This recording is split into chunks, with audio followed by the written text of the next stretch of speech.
Bath's Royal United Hospital is being accused of a cover-up over a patient who was blinded in an operation. A former surgeon who lost his job there after raising safety concerns claims an investigation into the procedure in 2019 was deeply flawed. Our health correspondent Matthew Hill has this exclusive report. It's affecting me now that I wear a fringe to cover my eye. I first met Juanita in the summer when she told me about how she'd been left with no sight in her left eye after an operation, but she didn't know what had gone wrong. I remember coming round and then I felt like a gush and I couldn't see. I remember there was a surgeon holding my hand and he was very tearful, he was crying, and what was supposed to be a simple operation left me with permanent damage to my optic nerve and I'll never be able to see again. So to try and shed light on what happened, I took her to meet a former surgeon from Bath. Sarah Colbert believes the procedure wasn't done properly. Sorry, it's an awful lot to take in, but I've raised this as concerns. I found out the next day, as clinical lead and governance lead, what had happened from the junior doctors, not from the operating surgeon. Nobody sat me down like we're sitting down now and gone through it and said, you know, Miss Graham, this and this and this is going to happen. Just bringing back all these emotions. Put your trust in a doctor. And if anything else goes wrong with my body, I don't have to be thinking twice.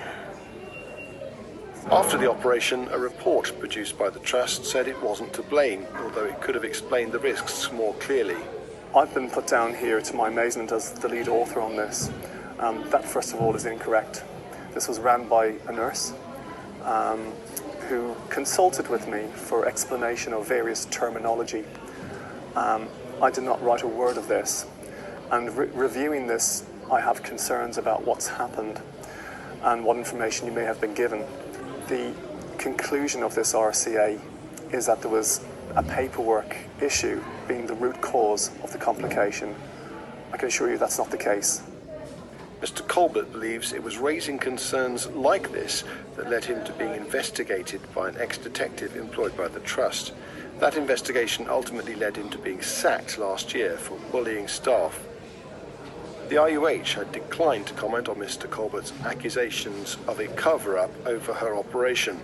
The Trust had previously said it has never dismissed anybody for raising concerns and never will. It added Mr. Colbert's dismissal related to significant concerns about bullying, and its investigation into his conduct was thorough and robust. I remember sitting in the hospital and it was one of the nurses whispered in my ears and she said to me, you're going to get through this and you're going to get a big compensation. But I never understood what that meant. So that means obviously there was a nurse in there who was seeing obviously of what's gone on. I know there are risks in operation and it was an accident, but what I'm hearing, I've been lied to.